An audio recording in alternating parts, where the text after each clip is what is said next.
मेरे पैदा होने से पहले ही मेरे पेरेंट्स चाहते थे कि उनका बच्चा सिविल सर्वेंट बने। मैं फेयरवेल में कैसे जा सकती हूँ? मैं ऐसे थोड़ी सिविल सर्वेंट बनूंगी। मैं 15 घंटे पढ़ाई करूंगी, 6 घंटे सोऊंगी और बाकी 3 घंटे दूसरे काम करूंगी। मैं 2 दिन भी ये टाइम टेबल फॉलो नहीं कर पाई। गर्मी लग रही थी, कुछ समझ नहीं आ रहा था, चक्कर आने लग गए, मुझे ब्लैकआउट हो गया और मैंने रैंडमली ओएमआर शीट में कुछ भी बबल्स भर दिए। मैडम ने ये प्रोसेस वगैरह पूरा फॉलो कर लिया। मैडम आईएएस तो बनी नहीं। हाय एवरीवन, मेरा नाम पूर्वी नंदा विजय है। I am an officer of Indian revenue service income tax और अभी मैं दिल्ली में पोस्टेड हूँ। I am from Udaipur Rajasthan. मैंने अपनी पढ़ाई 12th तक उदयपुर से ही की है और मैंने अपना graduation national law university Patiala Punjab से किया है। आज मैं आपको एक कहानी सुनाती हूँ। बात है 24 सितंबर 2021 अराउंड 6:30 PM। यूपीएससी ने रिजल्ट डिक्लेयर किया था। मैं अपने लैपटॉप की स्क्रीन खोल के बैठी थी, कंट्रोल F किया बहुत ही उम्मीद से कि सिंगल डिजिट रैंक आएगा। रैंक आया 244। सिंगल डिजिट नहीं था, डबल डिजिट भी नहीं था, it was a triple digit rank and I was disappointed. Disappointed से ज़्यादा आई वाज सैड कि ये कैसे हो गया। अब आप सोच रहे होंगे कि मैं आगे पीछे की कहानी बताए बिना सीधा रिजल्ट की बात क्यों कर रही हूँ? क्योंकि मेरा एम्फेसिस इस बात पे है कि result is not completely in our hands. Result को कंट्रोल करती हैं दो चीज़ें, एक हमारी मेहनत और दूसरी हमारी किस्मत। किस्मत सबको पता है, जैसे मेरा एग्जाम्पल ले लेते हैं। एग्जामिनर का मूड कैसा है, वो मेरे आंसर्स पढ़ रहा है या पढ़ रही हैं तो उनका पर्सपेक्टिव क्या है। इंटरव्यूअर का मूड कैसा है, वो मेरे आंसर से एग्री करेंगे या नहीं करेंगे, उनका वर्ल्ड व्यू कैसा है, ये मेरे हाथ में नहीं है। मेरे हाथ में सिर्फ मेरी मेहनत है, मेरा हार्ड वर्क, मेरे efforts and in other words मेरे हाथ में है द प्रोसेस। तो आज हम प्रोसेस की बात करेंगे। प्रोसेस की 3 स्टेजेस होती हैं, व्हाट, व्हाई एंड हाउ। क्या करना है, क्यों करना है और कैसे करना है। मैं पैदा हुई थी 1996 में और मेरे पैदा होने से पहले ही मेरे पेरेंट्स चाहते थे कि उनका बच्चा सिविल सर्वेंट बने। 20 साल बाद 2016 में मैंने डिसाइड किया कि मुझे भी सिविल सर्वेंट बनना है। फाइनली ये सपना जो मेरे पेरेंट्स ने मुझसे बिना पूछे देखा था, वो सपना मेरा खुद का बना। कैसे? मैंने बहुत चीज़ें एक्सप्लोर करी। 11th-12th में मेरे पास साइंस थी, मैं इंजीनियर बनना चाहती थी। 12th में मुझे लॉ के बारे में पता पड़ा, मुझे लॉ से प्यार हो गया और फिर मैंने अपनी ग्रेजुएशन लॉ में करी। ग्रेजुएशन के दौरान मैंने बहुत सी इंटर्नशिप्स करी, लॉयर के अंडर, लॉ फर्म के अंडर इंटर्न किया, एनजीओज़ में इंटर्न किया और 3rd ईयर के एंड में 2016 में मुझे रियलाइज़ हुआ कि सिविल सर्विसेज जैसा प्लेटफ़ॉर्म मुझे और किसी प्रोफ़ेशन में नहीं मिलेगा। मैं अपने देश की सेवा कर सकती हूँ, from the forefront, being on the front line. मैं अपने देश को आगे ले जा सकती हूँ, मैं अपनी फैमिली का नाम रोशन कर सकती हूँ और पर्सनली मेरे पास जॉब सिक्योरिटी है और एक वर्क लाइफ बैलेंस है। And this is my what and why. मुझे क्या करना है और क्यों करना है। ये क्लैरिटी क्यों चाहिए? ये क्लैरिटी इसलिए चाहिए कि आप जब भी किसी गोल की तरफ अपना पहला कदम उठाते हैं, आपकी लाइफ में उसी पॉइंट से बहुत सारी प्रॉब्लम्स आने लग जाती हैं। देयर आर सिचुएशंस जब आपको लगता है कि आपके आसपास वाले लोग बहुत प्रोग्रेस कर रहे हैं, कोई वेकेशन पे जा रहा है, किसी की शादी हो रही है, किसी की जॉब लग रही है एंड देयर आर पीपल जो आपको कहते हैं कि आप नहीं कर पाओगे। आपको मैं एक छोटी सी कहानी और सुनाती हूँ। जब 2016 में मैंने डिसाइड किया कि मुझे सिविल सर्वेंट बनना है, उस टाइम पे I was dating a guy in college. सबसे पहले मैंने उसको बताया कि ये मेरा फाइनल डिसीजन है। उसने मुझे बोला कि Purvi, you are too ordinary to crack this exam. तुमने देखा इस एग्जाम में कितनी मेहनत लगती है। You need to be extraordinary, जो कि तुम नहीं हो। Go for something easy. देखो, कुछ एकेडमिक्स में चले जाओ, जुडिशरी में चले जाओ। You can't become a civil servant. उस टाइम पे just because I had clarity, I had parents who believed in myself and I knew कि मुझे सिविल सर्वेंट क्यों बनना है, मैंने ऐसे लोगों की नहीं सुनी। I went ahead and I decided कि सिविल सर्वेंट बनना है। I started the process a few years later और आज मैं आपके सामने एज सिविल सर्वेंट खड़ी हूँ। तो व्हाट और वाई की क्लैरिटी इज वेरी इंपॉर्टेंट। अब बात करते हैं हम थर्ड स्टेज की, the process of doing it, कि कैसे करना है। मैं आपको यूपीएससी के कुछ स्टैटिस्टिक्स बताती हूँ। हर साल लगभग 10 लाख लोग ये एग्जाम के लिए अप्लाई करते हैं और उनमें से हर साल 800 से 900 लोग सेलेक्ट होते हैं। यूपीएससी के अकॉर्डिंग सिविल सर्विसेज एग्जामिनेशन का सक्सेस रेशियो है 0.17%।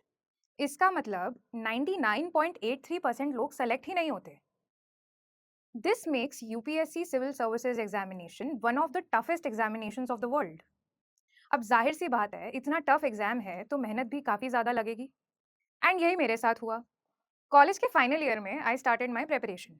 फाइनल ईयर में पूरा बैच पार्टी मूड में था, लेकिन मैंने अपनी खुद की फेयरवेल अटेंड नहीं करी। ये सोच के कि मैं फेयरवेल में कैसे जा सकती हूँ, मैं ऐसे थोड़ी सिविल सर्वेंट बनूंगी। मेरे कई दोस्त छूट गए कॉलेज में ही, और लोगों ने ये इमेज बना ली कि ये तो कहीं नहीं आती, इससे पूछना ही छोड़ दो। And that's how I killed the moment. जो एक फेयरवेल जैसी चीज़ सबको याद रहती है, वो मैंने ख़त्म कर दी। फिर मैं घर आई, घर आके भी यही चलता रहा। देन आई रियलाइज्ड कि ये कहाँ लिखा है कि सक्सेसफुल होने के लिए you have to sabotage your mental peace. मुझे ये कहीं चीज़ नहीं मिली। मैं आपको अपने 3 एग्ज़ाम्पल्स देती हूँ। सबसे पहली चीज़, इस एग्ज़ाम को क्रैक करने के लिए कई लोग दिल्ली आते हैं फॉर कोचिंग। मैंने ये सोचा कि क्या मैं दिल्ली में सर्वाइव कर पाऊँगी? दिल्ली में करोड़ों की संख्या में एस्पिरेंट्स आते हैं, और वहाँ पे जो कॉम्पिटिटिव माहौल होता है, उसके अंदर आई न्यू कि मैं सर्वाइव नहीं कर पाऊँगी। सो आई डिसाइडेड कि मैं कोचिंग नहीं लूँगी। अब कोचिंग नहीं लूँगी तो पढ़ाई कैसे करूँगी? कहाँ से करूँगी? फिर मुझे याद आया कि मेरे पास एक सुंदर सी फैमिली है। मैं घर रह के पढ़ाई करूँगी, अपने फैमिली के साथ रह के पढ़ाई करूँगी, अपने घर के कम्फर्ट में मम्मी के पास रह के पढ़ाई करूँगी। I decided to keep it simple. दूसरी चीज़, डेली टाइम टेबल। तो जब मुझे ये पता नहीं था कि इतने टफ एग्ज़ाम को खुश रह के भी क्रैक किया जा सकता है, तो मैंने एक टाइम टेबल बनाया जिसमें मैं 15 घंटे पढ़ाई करूँगी, 6 घंटे सोऊँगी और बाकी 3 घंटे दूसरे काम करूँगी। मैं 2 दिन भी ये टाइम टेबल फ़ॉलो नहीं कर पाई। धीरे-धीरे जैसे मुझे अक्ल आई, आई रियलाइज़्ड कि इस चीज़ को भी सिम्प्लीफ़ाई कर सकते हैं, क्योंकि ये कोई कॉलेज का एग्ज़ाम नहीं है, 1 दिन पहले पढ़ के आप पास हो जाओ। ये एक मैराथन है, आपको पूरे साल मेहनत करनी है, हो सकता है 1 साल से ज़्यादा भी लग जाए। मैंने डिसाइड किया कि मैं 8 से 10 घंटे पढ़ूँगी, लेकिन मैं 8 घंटे सोऊँगी और बाकी समय मैं वो चीज़ें करूँगी जिससे मुझे खुशी मिलती है। फिर मैंने सोचा मुझे किस चीज़ से खुशी मिलती है। मुझे अपने फैमिली के साथ टाइम स्पेंड करने से खुशी मिलती है, मुझे बैडमिंटन खेलने से खुशी मिलती है, movies make me happy, eating food with my brother makes me happy. So I decided कि I will spend sufficient time of my day in keeping myself happy, ताकि जब मैं पढ़ाई कर रही हूँ there is a sense of satisfaction कि ठीक है, सब बढ़िया चल रहा है। अब तीसरी चीज़ आई डिस्ट्रैक्शन। मैं बहुत डिस्ट्रैक्टेड रहती थी, और आई वोंट से कि I was addicted to my phone, but I used to keep checking कि कौन क्या कर रहा है। जब ये धीरे-धीरे रियलाइज़ हुआ कि चीज़ों को सिंपल रख सकते हैं, तब आई डिसाइडेड कि अब फ़ोन को बंद करके देखते हैं। सो फाइनली नवंबर 2019 को मैंने अपने फ़ोन से सिम निकाली, फ़ोन मम्मी को पकड़ाया और उनको कहा कि जब सही समय आए तब आप मुझे ये फ़ोन दे दीजिएगा। जनवरी 2021 मैंने अपना मेंस खत्म किया, एंड उसके बाद I started using my phone again. So 14 months के लिए I was without my phone, and believe it और नॉट, मेरी लाइफ़ इतनी बेहतरीन थी उस 14 महीने में जो वैसी दोबारा कभी नहीं हो सकती। जस्ट बिकॉज़ आई थॉट कि चीज़ों को सिंपल रखते हैं। So this is how I kept my preparation process simple. और मेरी 3 चीज़ें सॉर्ट हो गई, क्या करना है, क्यों करना है और कैसे करना है। और इसका अल्टीमेट इफ़ेक्ट मेरी फ़िज़िकल और मेंटल वेल-बीइंग पे आया, which increased my effectiveness, which increased my efficiency, and which made my journey easier. Speaking of mental health, मैं आपको एक और कहानी सुनाती हूँ। सो यूपीएससी सिविल सर्विसेज एग्जामिनेशन की 3 स्टेजेस होती हैं, प्रीलिम्स, मेंस और interview. Prelims objective type paper होता है, इसमें 2 पेपर होते हैं, एक ही दिन में दोनों पेपर होते हैं 2-2 घंटे के। जब वो क्लियर हो जाता है and you qualify for mains, तब आप 9 पेपर लिखते हो, 3 hours each, within a span of a week. In fact एक दिन में 2 पेपर भी होते हैं। जब आप वो क्वालिफाई कर लेते हो, then you sit for the interview, जिसको यूपीएससी पैरेलल्स में पर्सनैलिटी टेस्ट बोलते हैं। And if you qualify interview, then you make it to the coveted holy list of selected candidates. मेरा फर्स्ट प्रीलिम्स कॉलेज के खत्म होने के 10 दिन बाद था। उस टाइम तक मुझे ये ध्यान नहीं था कि चीज़ों को सिंपल रखना चाहिए। So I was not sleeping properly, I was not eating properly, I was just trying कि पढ़ाई कर लो जितनी हो सकती है, क्योंकि कॉलेज में इतनी पढ़ाई हुई नहीं थी। अब क्या करें? पेपर देने गए, और पेपर जो कि 2 घंटे का होता है, उसके लास्ट के 15 मिनट में ब्लैकआउट हो गया। वो पेपर यूजुअली गर्मियों में होता है, और उस टाइम पे हो सकता है कि जहाँ पे एग्ज़ाम सेंटर है वहाँ पे इलेक्ट्रिसिटी भी ना हो।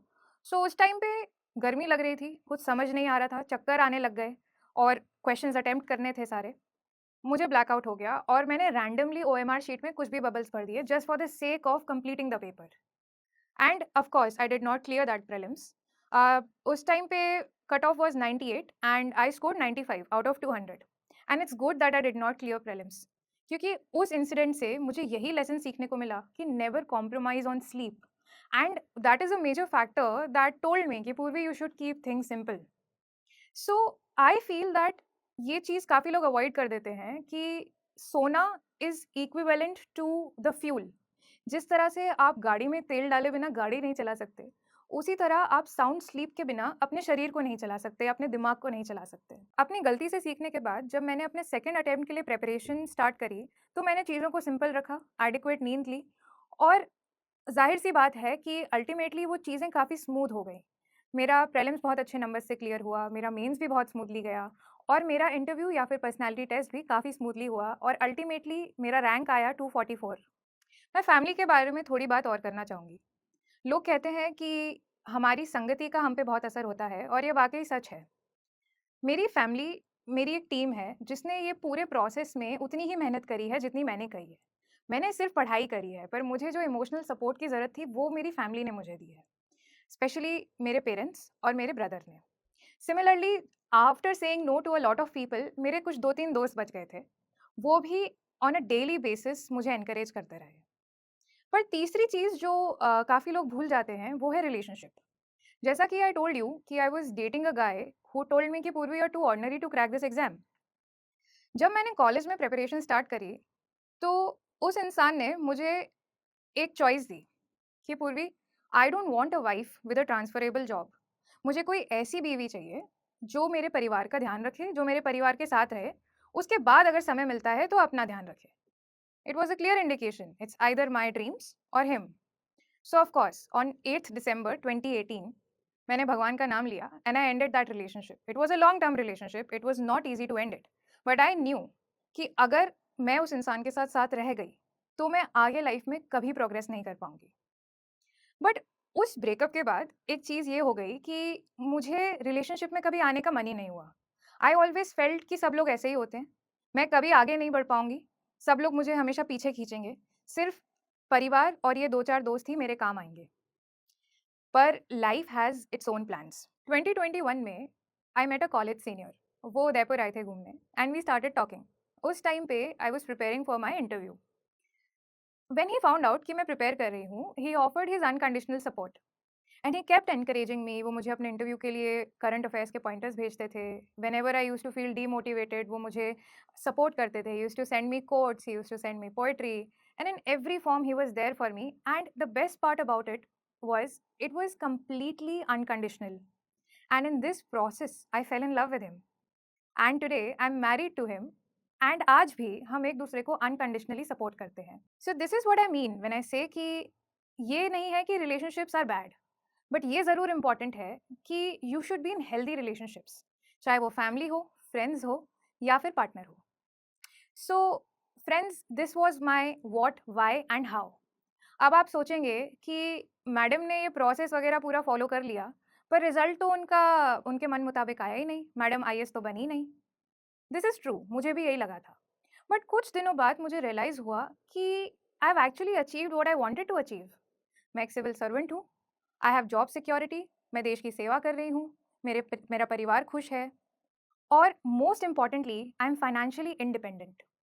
And I can not ever over emphasize on the point कि everyone, be it a man और a woman, everyone needs to be financially independent. चाहे फैमिली कैसी भी हो, अगर आप शादी करके भी किसी और फैमिली में जा रहे हैं, चाहे वो फैमिली बहुत ही अमीर हो, पर अगर आप फाइनेंशियली इंडिपेंडेंट होंगे तो आपको एक सेंस ऑफ सिक्योरिटी आएगा। You will feel confident and of course you will always be happy. So now when I look back, the entire process actually led me to a place जहाँ पे I have a true work life balance. मैं देश की सेवा भी कर रही हूँ और इंडियन रेवेन्यू सर्विस में मैं वो पैसा ला रही हूँ जिससे सरकार की स्कीम्स, प्रोग्राम्स, पब्लिक सर्विसेज ये सब रन करती हैं। So I am actually at the front line serving the nation and adding my contribution to its growth story. मैं आप सबको ये मैसेज देना चाहती हूँ कि आप वेट मत कीजिए कि आपके साथ चीज़ें होंगी। आप वेट मत कीजिए कि राइट अपॉर्च्युनिटीज़ आएँगी, राइट मोमेंट आएँगी। आप इन्वेस्ट कीजिए प्रोसेस में। आप चीज़ों को सिंपल रखिए, आप खुश होके मेहनत कीजिए और फिर चीज़ें अपने आप आपके लिए होंगी। मैंने भी अपने प्रोसेस में इन्वेस्ट करने की कोशिश करी। बहुत सारी गलतियाँ भी करी, हिट एंड ट्रायल चलता रहा। इस पूरे प्रोसेस में बस ये चीज़ थी कि I believed in myself because my team believed in me. I invested in the process because my team was supporting me. And most importantly, I did not wait for things to happen to me, क्योंकि बहुत चीज़ें इतनी dynamic थी. Leaving a career in law, going for civil services, preparing without coaching, studying at home away from the mecca for UPSC preparation, which is Delhi, saying no to people, cutting off people from life, battling insomnia, and whatnot. I did not wait. I just kept going, and that is what I want you to do.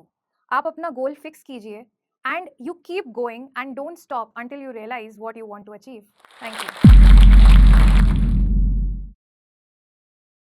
Hello aspirants. हम में से बहुतों का सपना है IAS officer बनना, लेकिन ये जर्नी बहुत महंगी है और इसलिए बहुत एस्पिरेंट्स ने जोश टॉक्स से रिक्वेस्ट किया कि क्या जोश टॉक्स एस्पिरेंट्स को हेल्प कर सकते हैं फाइनेंशियली उनकी इस जर्नी में। तो इसलिए जोश टॉक्स ने कांटेक्ट किया इंग्लिश मीडियम के लिए केएसजी आईएएस के खान सर को और हिंदी मीडियम के लिए संस्कृति आईएएस को। शायद खान सर और केएसजी आईएएस की इंट्रोडक्शन ही देने की जरूरत नहीं है। देश के सबसे जाने माने और रिस्पेक्टेड इंस्टीट्यूट्स में से है केएसजी। सृष्टि जैन देशमुख, शायद आपने नाम सुना हो, सर की ही स्टूडेंट रही हैं जिन्होंने 2018 में AIR 5 हासिल की। वहीं संस्कृति आईएएस के भी बहुत स्टूडेंट्स ने यूपीएससी में टॉप रैंक्स प्राप्त की हैं। कुछ ही समय में उनके भी बहुत स्टूडेंट्स की टॉक्स रिलीज होने वाली हैं। तो जोश टॉक्स ने केएसजी आईएएस और संस्कृति आईएएस से बात की और उन्हें रिक्वेस्ट किया कि क्या वो जोश की फैमिली के लिए एक बहुत बड़ी स्कॉलरशिप दे सकते हैं। मुझे बहुत खुशी है हम सबके साथ ये बात शेयर करने की कि दोनों ही इंस्टीट्यूट्स मान गए। वो जोश की फैमिली के लिए अपने फाउंडेशन कोर्स पे स्कॉलरशिप प्रोवाइड करेंगे, यानी कि वो क्वालिटी की एजुकेशन जिसकी फीस लाखों में जाती थी अब हम अफोर्ड कर पाएंगे। ये हेल्प वैल्यूएबल है सबसे ज्यादा हम नए एस्पिरेंट्स के लिए, जिन्हें फाउंडेशन कोर्स करना तो है लेकिन लाखों की फीस हम अफोर्ड नहीं कर सकते। जोश फैमिली की ये स्कॉलरशिप पाने के लिए हम नीचे दिए गए गूगल फॉर्म को फिल कर सकते हैं। जब आपको कॉल आए तो प्लीज ये मेंशन करना मत भूलना कि आप जोश फैमिली के पार्ट हैं, ताकि आपको ये स्कॉलरशिप मिल पाए। जोश टॉक्स को बहुत गर्व है कि अब एस्पिरेंट्स को जोश सिर्फ कहानियों से नहीं बल्कि असलियत में फाइनेंशियली सपोर्ट कर पा रहा है। जोश टॉक्स का सपना कभी भी सिर्फ टॉक्स बनाना नहीं था। जोश का मानना है कि हम सब में एक काबिलियत है अपनी जिंदगी में कुछ बड़ा हासिल करने की, मगर जिंदगी की कुछ परिस्थितियां हमें अपने अंदर के टैलेंट को बाहर नहीं निकालने देती। लेकिन अब कम से कम हमारी फाइनेंशियल स्थिति हमें अपने आईएएस बनने के सपने से रोक नहीं सकती। जोश टॉक से एक बड़े भाई या बहन की तरह हर वक्त हम सबको जिंदगी में आगे लेके जाने के प्रयास में लगा रहेगा। आप बस जाके अपना 100% दीजिए, एक भी दिन जाया ना होने दें, बाकी जोश संभाल लेगा।